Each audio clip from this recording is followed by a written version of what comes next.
How to avoid eBay's automatic return approvals policy in 2021. Recently, eBay started to automatically approve return requests made by the buyers, which means they're approving the return request, uploading a print label on your behalf, and they end up sending the product to your doorway because they're using your return address, which is not typically a good thing for us dropshippers. But do not worry, because in this video, I'm going to go over exactly what that means and what you need to implement in your stores so that eBay will stop automatically approving the return requests. So just watch this quick intro and let's begin.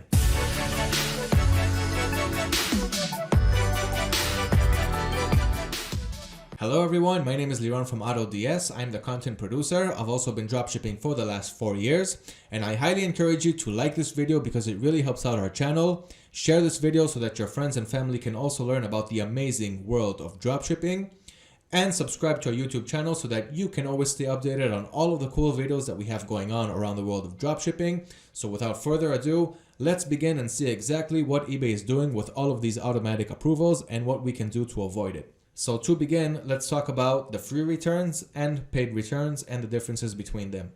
So in your business policies, you have your payment policies, your return policies, and your shipment policies. Now in the return policies, you can choose whether you want the return shipping to be paid by the seller, by you, or by the buyer. Now if you're going to choose seller, which means free returns for the buyer, if you are going to pay for the return label, eBay will give you a much higher visibility for your listing, which means you will rank higher and have more traffic and sales. So as long as your supplier can offer free return labels, use the seller pays for the return labels and allow the buyer to have free returns. If your supplier does not offer free returns and there's nothing that you can do about it, then just choose that buyer will pay for the return shipping, but really do this only if you have no choice. So that's a quick tip on free returns and paid returns. Now let's talk about the history of automatic returns. Now what happened was, a few years ago in 2017, eBay started to automatically approve return requests, and sellers, especially dropshippers, had no idea why they're doing this. On one hand, eBay was automatically approving their return requests. Secondly, they were uploading a return label on your expense. And third, they would use your return address as the return address, so the product would end up on your door on a return label which you had to pay for. This doesn't make any sense. This does make sense for sellers who have only one return address, but for us dropshippers, this definitely isn't the case. So what happened here was many dropshippers had their hands on their heads, not knowing what to do now because all of their returns are showing up at their houses. They're paying for the return labels. They're refunding the buyers without getting any refund themselves from the suppliers. And at the end of the day, dropshippers found themselves losing a lot of money. But as you may well know, with every problem that arises in the world of dropshipping throughout the years, the dropshippers always find solutions and everything always ends up working out. So let's see exactly how this one worked out. So once again, it all began with this announcement that eBay made beginning of October 2017. Return requests may be automatically accepted to make the return process easier for you and the buyers, which isn't the case for us dropshippers. So what did we do? The first thing that we did at AutoDS was we created a blog to help you find a solution, a quick solution to this problem.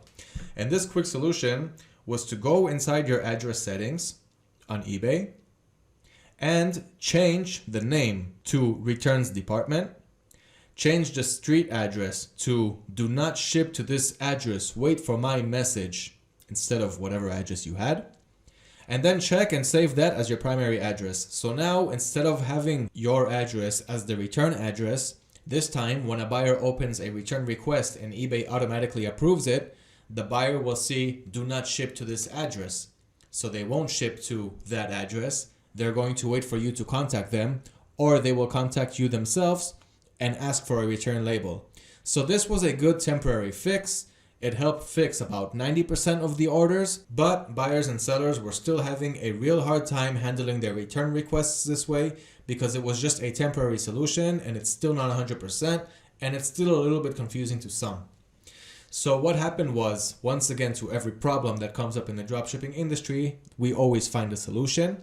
So there was a solution to go inside your eBay seller preferences and check in the RMA box at the bottom of the page.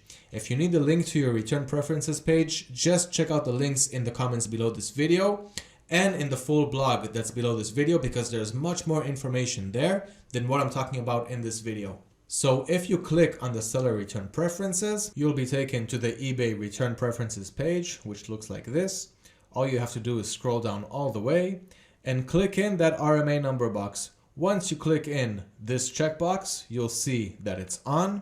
Once it's on, you'll know for sure that eBay will stop automatically uploading return labels on your expense. If you're not sure if eBay is automatically accepting the return requests and uploading labels on your expense, one way to check it out is by seeing the emails that they're sending you on every return request, because on each one they have an explanation of exactly what they're doing there.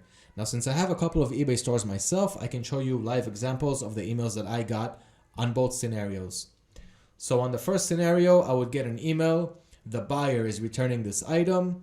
The buyer with his name is returning the product's name. This return has been automatically approved and we've asked the buyer to send the item back. That's fine. But the next sentence is what says it all. After the buyer ships the item, we'll share the tracking information with you. eBay will tell me what the tracking number is, which means they are the ones who provided the return label here, which is not what we want. Now, once you activate that RMA checkbox number that I showed you, the next time you'll have a return request, the email will look like this. Return approved, just like we saw with the product's name. The buyer with the buyer's name is returning the product's name. This return has been automatically approved and we've asked the buyer to send the item back. That's fine, but what's the next sentence? See the request details and be sure to provide a return label by October 1st, 2020 or whatever date. This is how you know that eBay is giving you the option to provide a return label, which means you have that RMA checkbox checked in and everything is fine. They will never upload print labels on your expense. And so this is how you know that they are not doing it automatically for you. So this was the unofficial solution to have eBay stop automatically provide return labels on your expense. But recently, eBay sent out a new wave of emails to all of their managed payment users on September 14, 2020, which was just about 3 weeks ago. So they sent out this how the returns works explanation all over again with a few more twists and turns. So let's take a look at that, because this is the most recent update for the returns. So the first thing they did was they gave you this chart saying, okay, this is how the return works now, guys. And really, it's a confusing chart. I don't think anybody or most people don't know how to read this chart. Okay, where do we start? What's going on here? The buyer requests a return. We can't go this way, so we have to automatically give a label, even though it shows up over here. Anyways, really confusing. Can't really see what's going on and can't really understand what goes before what and what they're trying to tell us. So once again, eBay caused a whole new wave of confusion. Thousands of dropshippers asking once again, what does this mail mean? What does this chart mean? What about the whole RMA trick that we learned in the last couple of years, which was working really well for our returns? Once again, guys, no reason to panic. Everything is okay. Let's walk through it. So the first change that happened, besides having to understand this graph, don't worry about it. The first thing that happened is that eBay, once again, is auto-accepting the returns. But the new twist here is they're also accepting an auto refund feature, which means once the product returns and eBay can see that with the tracking information, eBay will automatically refund the buyer within 2 days of the product's return. You need to be responsible for offering the refund. Do not let eBay get to the point where they have to send the refund on your expense instead of you having to do it. Okay? Do it yourself. As soon as the product returns, even if it takes your supplier some time to credit you for the return, you should send the buyer a refund even before you get it from the supplier. Do not wait for eBay to do it for you. Okay? You want to take care of your seller account. Offer the refunds and then wait for the supplier to refund you. This is the better way to do it to maintain a healthy seller account status. So the first thing that eBay added now is the automatic refund that they will send after 2 days if you don't offer the refund yourself. Now, there are 3 scenarios in which eBay will not automatically approve any return request, let alone upload any print label on your expense. The first scenario is a late return request. What this means is, if your return policy states that the buyer has up to 30 days to return the item, but the buyer decided to open a return request after 35 or 40 or 50 days, anything more than the policy that you have set, eBay will still allow the buyer to make a return request, but they'll give you, the seller, the option if you want to accept it or if you want to decline it. So if you don't want to accept a late return request, you really don't have to. Just decline the return request and eBay will close it, and that's that. The second scenario in which eBay will not automatically approve a return request is if the product is in damaged condition. When the buyer opens a return request, eBay asks what is the reason and what is the condition of the item. So if the item is broken, then eBay will ask you, the seller, if you still want to accept the return. If you do not wish to accept it, just click on decline and eBay will close that return case and you won't have to refund the buyer. The third scenario is if there are missing pieces. So just like if the item is broken, if let's say it was a bundle pack of 5 of whatever, like let's say 5 marbles, but the customer only has 3 marbles, 2 of them are lost, eBay will ask you if you want to accept this return request. You don't have to if you don't want to. Another feature that's added on to return requests is if you offer free returns, you also have the option to offer a partial refund for any reason. If the product returned in a damaged condition, or if there were parts missing but you still accepted the return request, you have the option to offer a partial refund for these reasons or any other reason that you see fit. Just do not exploit it too much. Be fair to your buyers, because if you're doing anything that's unfair, they will complain to eBay and eBay will take a look at the case themselves and become the judge. So always be fair to your buyers and do the best that you can to offer the best customer service that you always can, because this is the long-term survivability of your store. For those of you that do want to use eBay's automatic returns and the print labels that they issue, you should know that they work with USPS for those return labels. So if USPS is a good returning shipping carrier for you and you only have one location to send the items back to, this could be a good option for you. So what actually changed and what is new in this new returns policy that eBay sent a month ago? The truth is, not too much, besides the fact that they're going to send automatic refunds after a couple of days, which you should do and not wait for them to do it. Besides that, the RMA option that we talked about, it was unofficial throughout the last few years. Unless you were connected to dropshipping communities like ours, you wouldn't have known about this RMA option. But we always offer these solutions in our videos, which are very informational, which is another reason why you should always subscribe to our videos. So this time, eBay simply made it official. They came out and said, let me just show you guys. Here's eBay's official solution. We'll click on that. It's all on the blog below, like I mentioned earlier. How the returns work. So you have your frequently asked questions.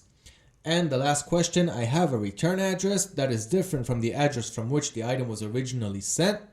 How can I make sure that an item is sent back to the correct location? In cases where you want the buyer to send an item to a different location, different from the one that you sent it, you will have the flexibility to specify the location where you set the rules in your return preferences, which is what I showed you guys just a few minutes ago.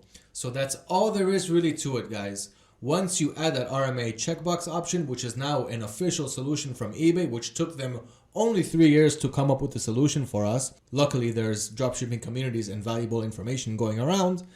But until then, this was an unofficial solution, and now it's official. So that pretty much sums up everything that you need to know about return policies. I know that it was not a short video. This is a very sensitive subject, and there's always a lot to learn. I encourage you to read the full blog below. And don't forget to like this video because it really helps out our channel. Share this video so that your friends and family can also learn about all the cool advantages of dropshipping. And subscribe to our YouTube channel so that you can always stay updated on informational videos like this because I upload them a lot. Until next time, guys, bye-bye.